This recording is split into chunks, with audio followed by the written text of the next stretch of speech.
I thought Threadline was somewhere you could just be yourself. Post what mattered to you. Share the thoughts that actually meant something. But the algorithm only pushed what they deemed advertiser friendly. Tried to pigeonhole users into their preferred engagement categories. My frustrations built slowly. The gradual realisation that no matter what I posted, the algorithm decided who saw it. Real thoughts got buried while vapid bullshit got amplified. My art, fears, observations on life had become meaningless. I was singing my heart out in a world where everyone's gone deaf. That's when I realised what Threadline really was. A parasite. Gets inside your head and feeds on every thought, every feeling, every moment of weakness. The implant just makes it easier. Direct access to your noggin. Then it sells you to whoever's buying. You're manufacturing content for cunts who wouldn't cross the street to piss on you if you were on fire. The whole thing keeps you scrolling, keeps you interacting, keeps you on their platform. It's like the last hour of an all-you-can-eat buffet. It's been picked over, it's lukewarm, and the initial excitement has been replaced with the sickening sense of overindulgence. My neural implant, the one behind my left ear, it's been buzzing a lot recently. Not the kind you can ignore. It's the kind that comes from deep inside, like my brain is trying to claw its way out of my skull. The Digital Wellness Authority would probably tell me it's psychosomatic, that I'm manifesting symptoms of engagement resistance. But these are the same people who disappeared Robinson for trying to take a vacation from social media, so what the fuck do they know about mental health? Robinson was a normal bloke. He worked data analysis for Krauser Biocorp, had a wife, 2 kids, seemed happy enough, but the constant connectivity was eating him alive. 24/7 Threadline integration, unavoidable notifications during sleep cycles. The man couldn't even take a shit without getting bombarded with adverts, short burst videos, loops, the corporate gods call them, auto-playing one after the other, keeping you trapped even when you're just trying to have a moment's peace. So Robinson tried to log off. Submitted the proper forms, requested a digital sabbatical, went through all the official channels, and they dragged him away 3 days later. Therapeutic reintegration, what they said. When he came back, his eyes had that glassy quality you see in people who have been through neurological correction. Happy, compliant, optimally engaged. Robinson 2.0, now with 72% more online enthusiasm. That's when I knew I needed a different strategy. Threadline, it's only as smart as the information you feed it, you see. Fill their system with rubbish and suddenly you're invisible, untrackable, useless. I just wanted to kill my profile, live without all this noise. So I started with my old videos, but instead of deleting them, I replaced them one by one. I uploaded hours of rain hitting windows, a camera pointed into a dark room. Threadline couldn't tell if it was avant-garde art or complete nonsense, so it filed everything under uncategorizable and stopped trying to analyse it. Then came my photos. I batch uploaded thousands of images of random objects, doorknobs, urinals, half-peeled bananas. The facial recognition software went haywire trying to find a human in abstract textures. And the bananas, well, they were phallic enough to trigger nudity warnings, but at the end of the day, they were just bananas, so they couldn't really remove them. My photo analysis profile became a virtual fever dream. Each corruption sent a tiny shock through my nervous system. Threadline's optimization protocols were fighting back, trying to restore coherent data patterns. But I was poisoning my online identity one file at a time, turning my comprehensive psychological profile into algorithmic white noise. The name change was crucial. Threadline allowed aliases. Didn't matter what you called yourself, the neural chip clocked you either way. Only requirement had to pass as a real name. You couldn't call yourself Thundercock, and God knows I tried. Dick Hertz was sophisticated enough to pass identity protocols while being ridiculous enough that anyone who actually read it would, well, you know. But most interactions online are so rudimentary that nobody actually reads anything anymore. Didn't notice the absurdity. So, Hertz became a perfect alias. While I was tainting my historical data with one hand, I was weaponising my remaining presence with the other. Because here's what I learnt from watching Robinson's Digital Lobotomy. People don't want authentic responses to their performative bullshit. They want validation. They want their carefully curated reality to be reinforced by a chorus of clapping seals. They're drip-fed dopamine by lies and frauds. They build a fantasy version of themselves, fall in love with it, and suffer for not being able to back it up in real life. Is this cyber seppuku or algorithmic autofellatio? I can't tell. But either way, it came with a side of unreality. Dick Hertz was going to give him a lubeless rectal examination, figuratively speaking, that is. That's when I saw Daniel from Block 7's morning affirmation.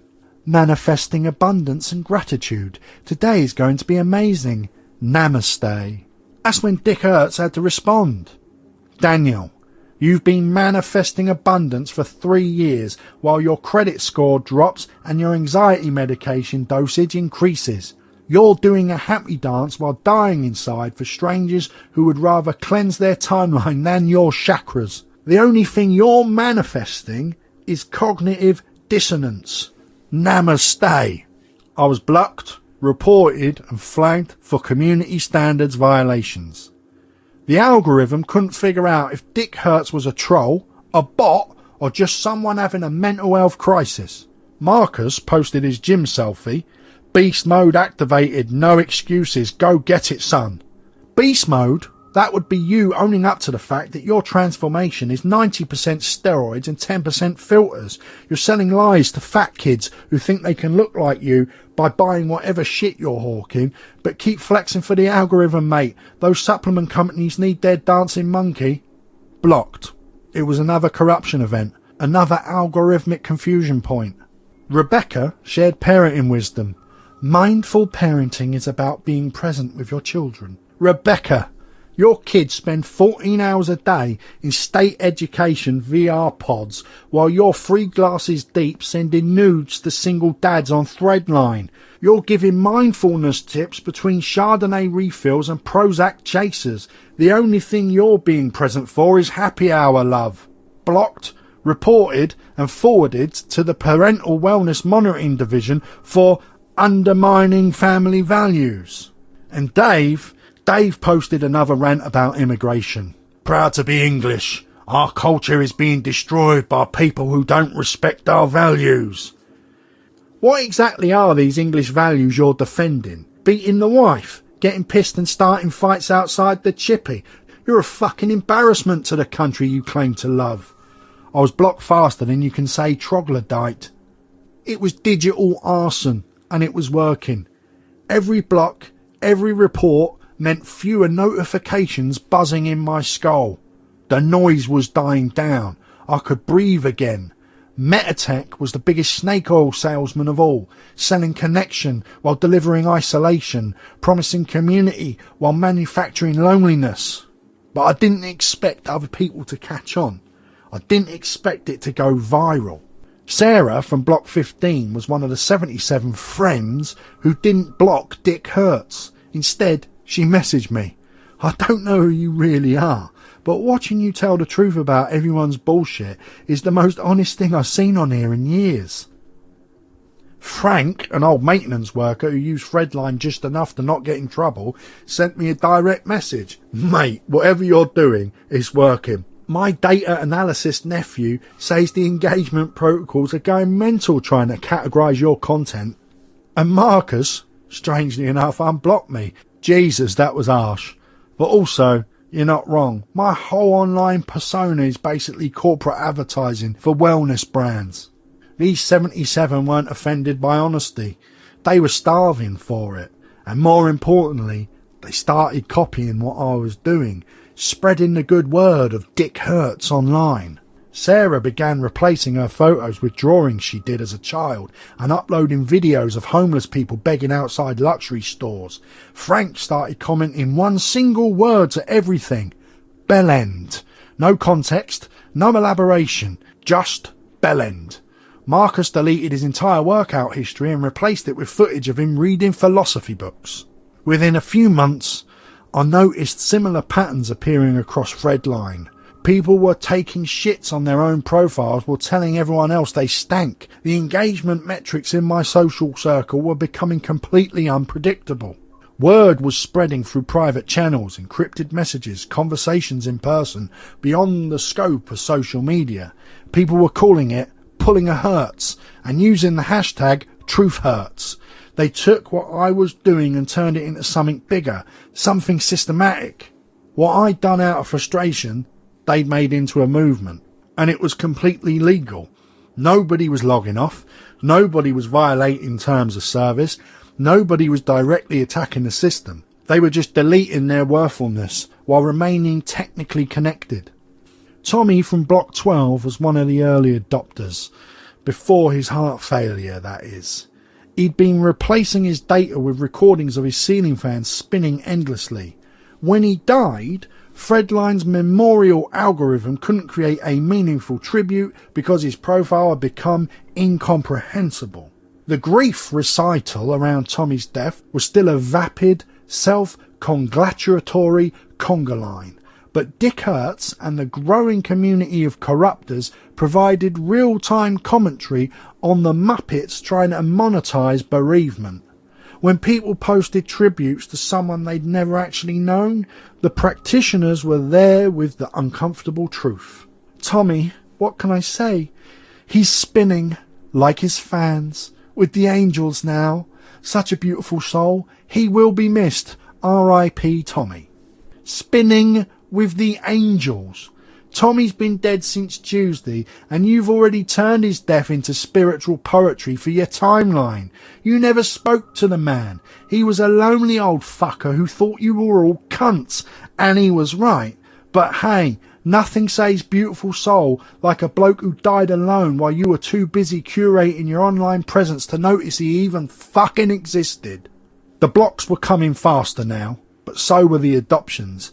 Every person who discovered what people are now calling the Hertz method started teaching it to others. The growth was exponential but hidden. From the outside, it looked like isolated cases of people becoming antisocial. From the inside, it was a coordinated assault on the data economy. Dr. Chen from the DWA called me in for a consultation. My engagement scores had dropped to concerning levels. My content was flagged as algorithmically incoherent, and my social connection metrics suggested potential isolation issues. So, Dick Hertz, he said, scrolling through my profile on his tablet. You should get a cream for that, Doc. Well, but your content seems deliberately confusing. Random images, videos of water running down plug holes, comments that provoke negative reactions. Are you experiencing any feelings of alienation or resentment towards your community? I shrugged. You're not seeing the big picture, Doc. I'm exploring the relationship between gravity and liquid dynamics. This is highbrow art. Think Monet's water lilies, but with taps and drains. He made notes. Fredline provides essential social infrastructure. Isolation from the digital community can lead to antisocial behaviour, desperation, and even radicalisation. I'm still using Fredline. Daily, in fact. Very engaged user, me. Dr. Chen looked confused. He couldn't argue with that. That night, I got a message from Sarah. Check the underground forums. People are spreading your approach faster than the wellness monitors can track it. She was right. Encrypted discussion boards were filled with people sharing techniques, strategies, celebrating successful blocks and reports. What had started as my own personal escape plan had become a mass movement of cyber resistance. Metatech Corporation, Fredline's parent company, was starting to notice. DWA officers were conducting more frequent wellness checks. New guidelines were issued about engagement anomalies and suspicious connectivity patterns. Corporate data analysis firms were reporting decreased profitability due to corrupted user profiles and algorithmic interference. Frank invited me to his workshop to meet some of the other practitioners. The gathering was just a hangout, actual human connection, people talking, laughing, existing in the same space without performing for an audience. You started something big, Frank told me. Remember my nephew? Well, he says Metatech's board is proper panicking. Millions of users without monetization options. Sarah had brought some friends along, people I'd never met who were implementing their own versions of the approach. There was an IT guy who had installed screensavers of Goatsy on all executive computers during maintenance. Some middle-aged bloke who'd been running a life coach account started uploading his actual content, singing romantic ballads to his webcam while wearing nothing but a tutu, a thong and a gimp mask. Social media's a masquerade, Sarah said. Let's see who keeps their face covered when the lights come up. My magic number wasn't 77 anymore. It wasn't even thousands. The Hertz method was spreading across the globe, infecting engagement and corrupting data pools across every demographic. Corporate analysis programs were failing to categorize millions of users. Metatech's data was drowning in gibberish. Every attempt to stop it created more practitioners. When the authorities cracked down on engagement anomalies, people shared techniques for flying under the radar. When corporations tried to filter out corrupted content, users built more sophisticated corruption methods. When the Digital Wellness Authority came knocking, people just denied any wrongdoing and acted stupid. The system's own antibodies were making their infection stronger. As more people adopted the approach, the overall quality of Threadline degraded exponentially. 8 months after Dick Hertz had posted his first brutal truth, Metatech's engagement metrics had dropped by 40%. Corporate data brokers were reporting massive losses, and the DWA was conducting emergency reviews of connectivity protocols. While it was good to see, I still wanted it to be left alone. I wanted to go hiking, cycling. I'd started this to escape Threadline, not become its most famous user. The irony wasn't lost on me, but I was stuck. I had a sense of responsibility towards the users. That was at least until I started noticing the patterns at Frank's workshop meetings. New faces started showing up. People who talked about authentic resistance or digital liberation, while carefully positioning themselves for the best lighting. They'd upload pictures of street art, but made sure to include a few selfies. I'm totally pulling a Hertz, this girl Melissa announced, showing off her nails emblazoned with the words "Love Hertz" in tiny letters, tagging her endorsement deals. She was making reaction videos to this week's top 10 scathing comments. Content Creation 101. It's so liberating to disconnect from the algorithm, she shouted. She wasn't disconnecting from fuck all. She was making a show of it. The whole thing had become another aesthetic, another way to grab attention. The influencers and champagne socialists had arrived. Social fucking Trojans playing to the crowd, cozying up to folk who can boost their rebellious image. Sarah noticed it too. Half these people are treating the method like a fashion statement, she whispered during one particularly nauseating gathering where someone was literally live streaming their analog experience to an audience on Threadline. Beta males, undateable porn addicts, creepy guys who'd never gotten a look suddenly discovered they cared very deeply about cyber freedom. Coincidentally, right around the time Sarah and the other women started organising meetups. It's amazing how passionate some men become about resistance when there are beautiful women to impress. Corporate influencer marketing firms started reaching out. The Digital Wellness Authority started calling it therapeutic digital expression. Suddenly, this so-called rebellion was corporate approved. I watched with a smirk as the method got co-opted by people who wanted to be seen as rebellious without risking anything. They tweaked their online activity just enough to seem edgy, tell a handful of uncomfortable truths to get a reaction, but never enough to get actually blocked, reported, demonetised. They were gaming it. Of course they were. And this was always going to happen.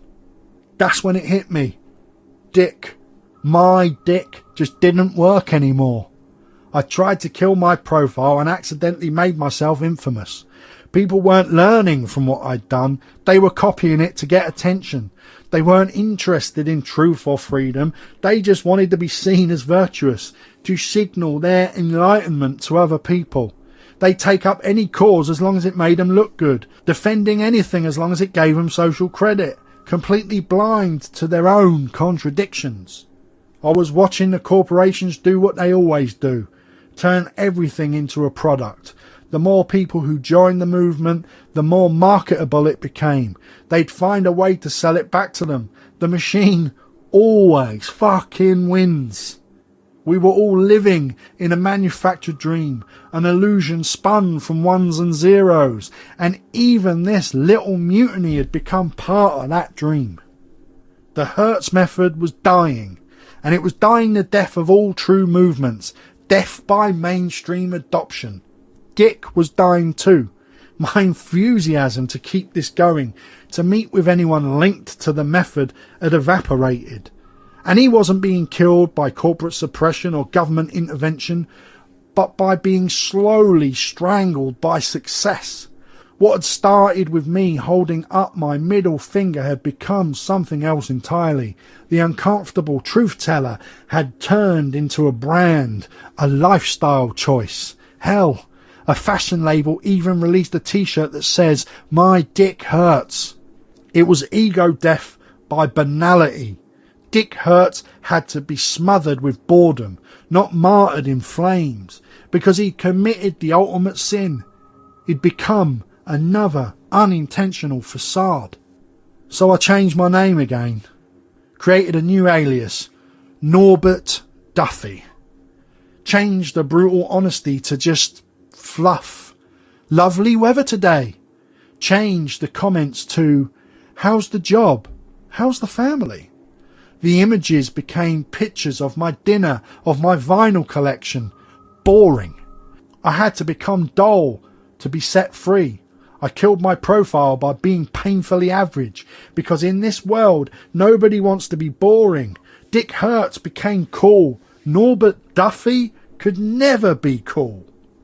And with him went my last connection to the performed rebellion that was already being monetized, analysed and optimised by the same system it claimed to resist. The real escape wasn't through data corruption or brutal honesty or viral resistance movements. The real escape was much simpler, yet harder. Become unnoticeable. And I'm still here though. I'm still breathing, still thinking thoughts that belong only to me. Fredline doesn't send me anything because nobody cares about Norbert Duffy. My profile is so worthless that it exists in the peripherals, too nice to be a threat, too bland to gain attention. I'm invisible to the algorithm while remaining legally compliant. It's not perfect and it's not pure. It's not some grand victory against the surveillance state. It's just me existing in the spaces between the data points, remembering what it feels like to be human without an audience. And I don't miss it, not really. Sarah stays over on weekends. We hike, we watch films, we exist together without documenting it. The algorithm doesn't know that we're happy together. And you know what? That's how I know I've won.